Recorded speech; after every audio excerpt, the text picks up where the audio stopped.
everybody, and welcome to Save Your Photos Month. Today's webinar is Stuff versus Memories. What's the difference? Now, as a professional organizer, I've dealt with quite a bit of stuff and quite a few memories in my past. I've got two companies here in London, UK. I've got the Photo Curators, which is a full-service photo management business, and I've also got Right Size, which is a home organising business. I'm a certified pro with the photo managers who are bringing you Save Your Photos Month. And I'm also with NASAM as a senior move manager, and I'm a professional organizer with APDO here in the UK. So the first thing I want to look at is what is stuff? The way I see it, it's quite physical. In fact, it's very physical most of the time. It's this feeling when people talk about this stuff, it's a feeling of indifference. It's sort of like, I've got loads of stuff, or I've got stuff everywhere. It's sort of like indeterminate. They don't really know where it is, or they think they do, but it's usually more, they don't know what's in it, and they don't know how much of it they've got. They approximate, but it's usually not right, or it's probably usually too little and ends up being a lot more. And there's also this sense of fullness, like, oh, the loft is stuffed full, or the basement is stuffed full. And that is sort of like an obesity of stuff. So it tends to have this negative connotation of like too much stuff. And ultimately, the reason why it has become stuff is because for most of them at this point, it's actually not that important. Okay. But there are books written on this, and there are loads of books written on this because this is a topic that people need to learn about and to understand. Why have I got all this stuff? Why do I need this stuff? What am I hanging on to? You know, and titles like Stuffication, Stuff Off. Sorry, I've just turned this title there, Stuff Off. And, you know, when we get into the psychiatric disorder of holding on to too much stuff, then we're stepping into the hoarding disorder. And there is so much now that we know more about with the hoarding disorder, especially with the likes of Frost and Stakiti's sort of work. So, you know, stuff is an issue, even though it's physical, indeterminate, a bit too much. We don't know where it is and we don't know what's in it. Okay. So why would I do my job? Well, the reason why I have loved spending the last 9 years helping people make decisions about their stuff or their possessions or belongings is because it's not about the actual thing that I'm handling day in and day out. It's about working with the clients and listening.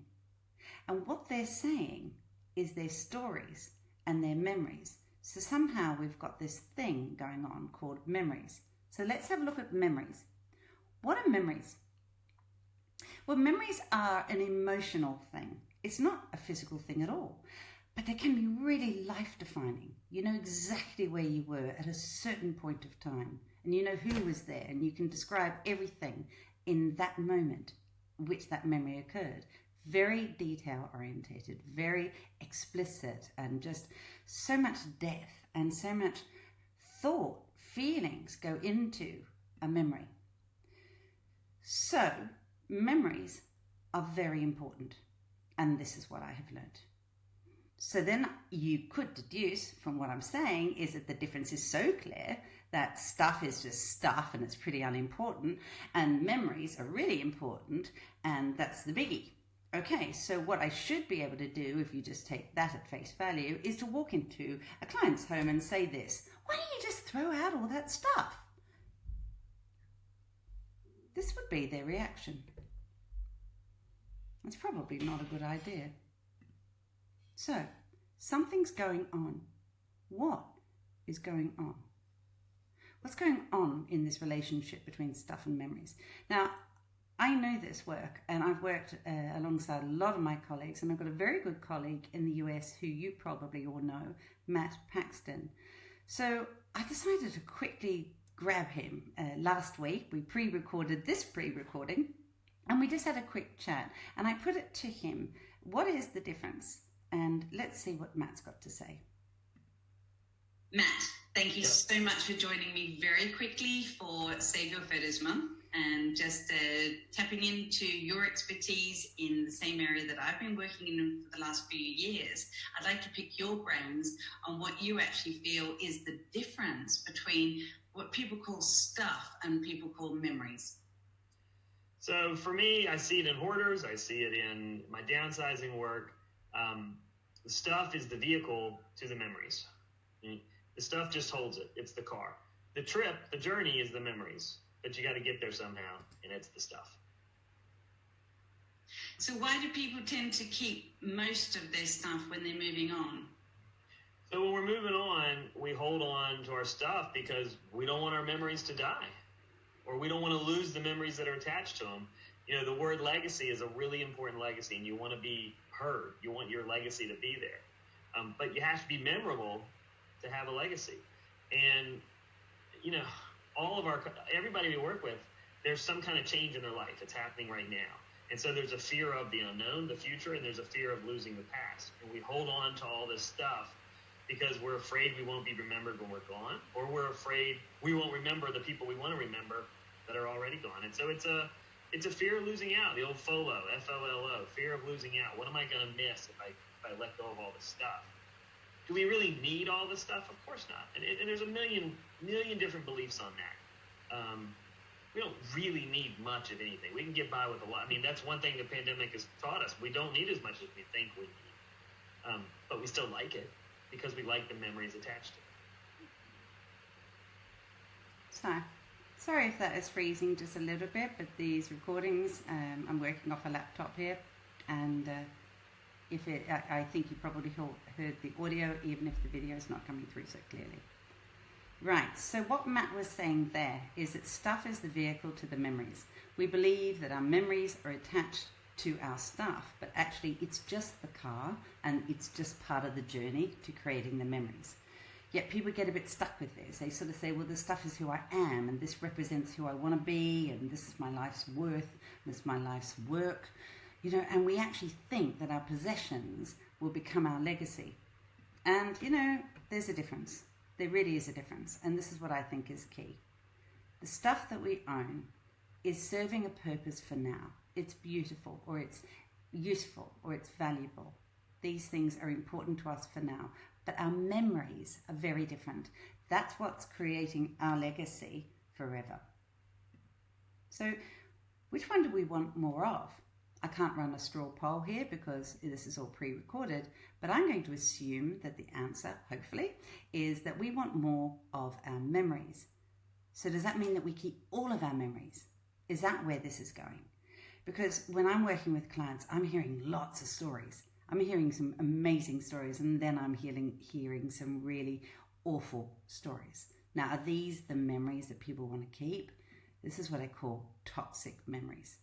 I've asked Matt. When you have encountered clients who have got toxic or negative memories, how do you deal with that situation? I use brutal honesty to get rid of toxic memories. I had a lady one time who had her first husband's china, the family china, and she knew she had to keep it. And she goes, he had died in a really tragic way, but he was a really bad person. And she had no good memories. And I said, well, why are you holding on to it? And she goes, well, I don't know. I just feel like he might come back and get it someday. And I go, well, where does he live? She's like, oh, he's dead. And I go, well, then we can throw it away. And what we did there was we tried to turn a negative memory into a positive. So instead of her keeping it, we actually got her to go up to the second floor, and we encouraged her to throw the china out the window. She broke it. And that's an extreme example. But she has turned that memory now into, because she really needed a release. She needed freedom. And it was more than just throwing something away. And I was like, dude, let's crash that stuff. And she threw it out the window, and she smiled bigger than I've ever seen that lady smile. So she had a positive memory that was now replacing the toxic one. And for her, it was taking charge of her life and taking over. I mean, she let his stuff hold her back, even after he was dead. So extreme example, but, you know, have fun with it, man. Get rid of the stuff. The toxic, you don't need it, dude. And just have a fun way doing it. So our job as professional organisers is to try and be the memory detective, to look for the good memories and to make sure that the things that trigger those good memories are kept. And I just want to show you this. This is a ceramic dog. This used to sit on my grandmother's mantelpiece, and it's of no particular value, I don't think. I haven't actually checked. I don't care. But what it is doing is, by having it as one of my very few curated possessions in my life, It is reminding me of every single detail of my grandmother's house. I can, by looking at this dog, I can see her fireplace, I can see the wood, I can see the china cabinet, I can smell the fudge that she's making in the kitchen. I can see the kookaburras and hear their song as they come down to be hand-fed by her every afternoon. This dog represents her world, which is long gone, and it allows me to have that really, really good memory. So that is something that I have attached a memory to, and I love having this in my life, and I'll keep it, probably, hopefully, as long as I don't break it, I'll keep it for this lifetime. So when I'm working with my clients, we have to start at the get-go. We've just sort of start with this Peasoup of Possessions, Peasoup of Sentimentality, and we've got to sort through this bit by bit to make sure that we've got the nuggets of gold coming out of them. And sometimes it's quite interesting the way we work as memory detectives is, you know, we use we've got a toolkit. We use lots of devices in our minds to help us know what is going to be kept and what's not. Now, I've got another bit here from Matt. Let's listen to him again. What clues, you know, when you're working with your clients, what clues do you look for when you're deciding that they want to keep it and they don't want to keep it? I mean, is it, do they tell you, or are you just sort of reading them? Yeah, I read to know if someone wants something or not, I read body language, not actual language. The words are used. People tell me what they think I want to hear. They tell, as in any professionals here, you probably feel that the clients say, oh, I really want to keep this because I love my mom. She's the best. And then I'm like, I can tell you don't want this stuff. Why are you telling me that? And it's just become a habit to protect it. And I say, what do you really want? Like, why do you need this? And I take them extreme. I say, great, you're on a boat. You got 10 feet. Like, you can take 10 items. Is this in that 10 items? And they're like, oh, God, no. Okay, well, then why are we taking it at all? Like, and that's extreme. But I just say, like, you know, and I can read the body language, and any of us that do this profession know what the person really wants to do. Our job is to help them in a positive way say out loud that they don't really want. So our job as organizers is to help our clients say out loud that they don't really want it. What he's saying is what I've been doing is to help people make decisions, right? We're helping people make decisions about their belongings because it's really, really important.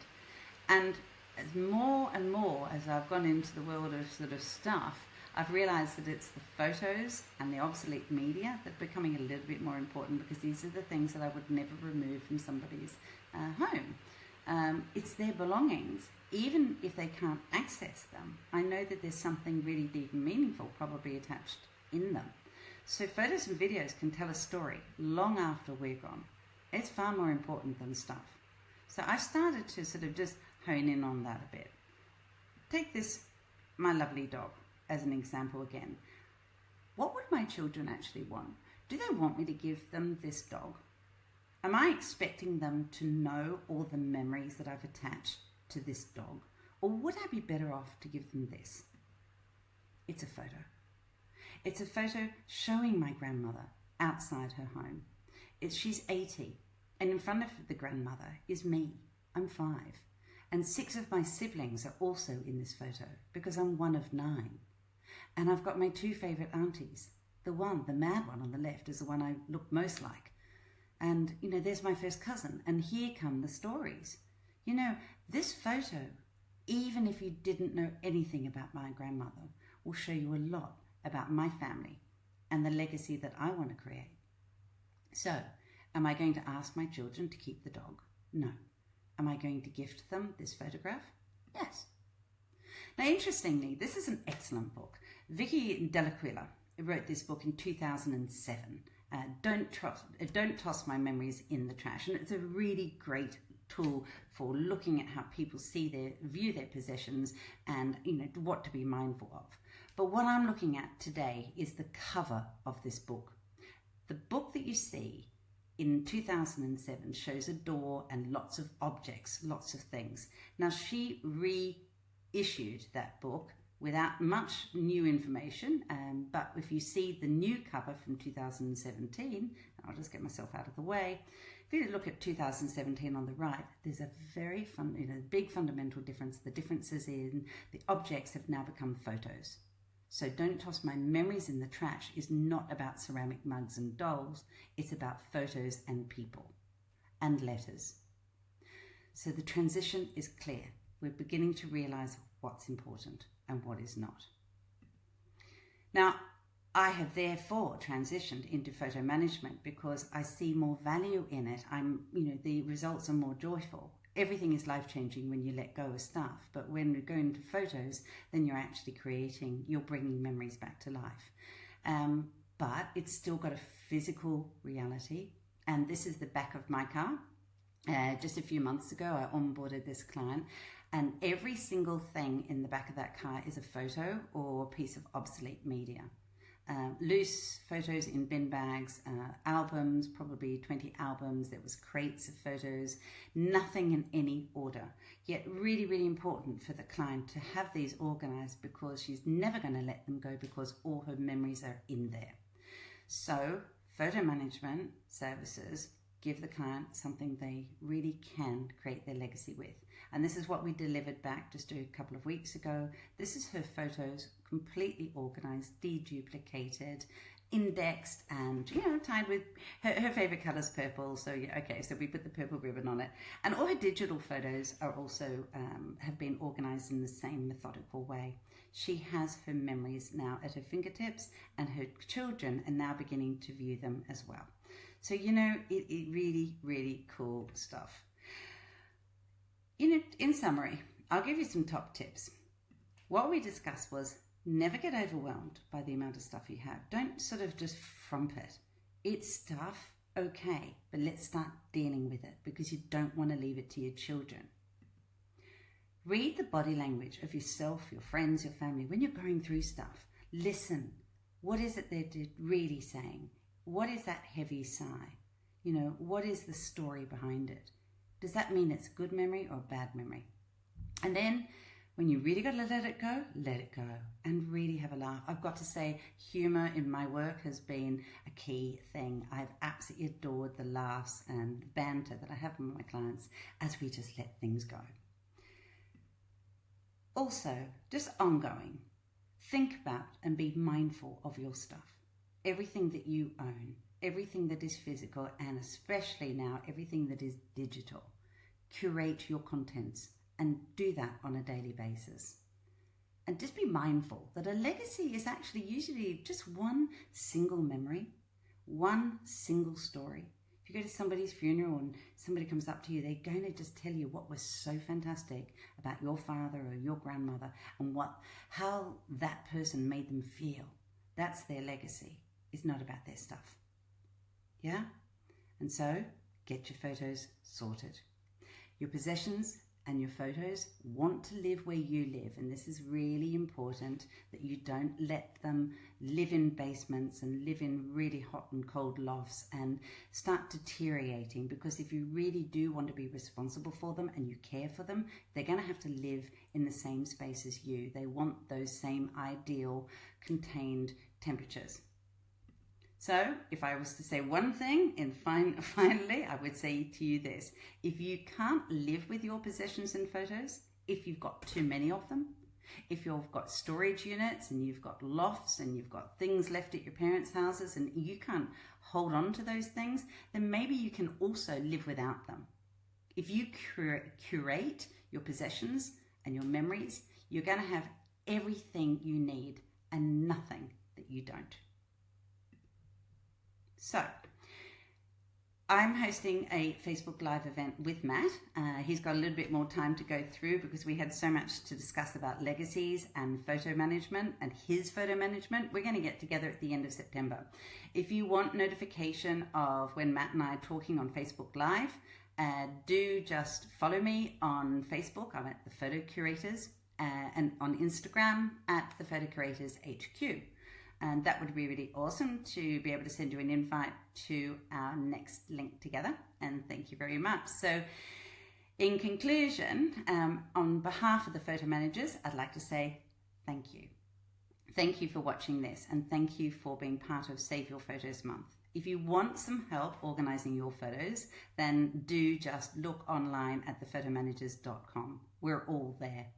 You can also join our advice group, which is the Facebook group called The Photo Organisers. There's over 2,000 members, and many of us are pros, many of us are starting out, and everybody is sharing ideas. It is a wonderful community. So thank you again for your time today. I'm Sarah McNaught from The Photo Curators, and see you soon.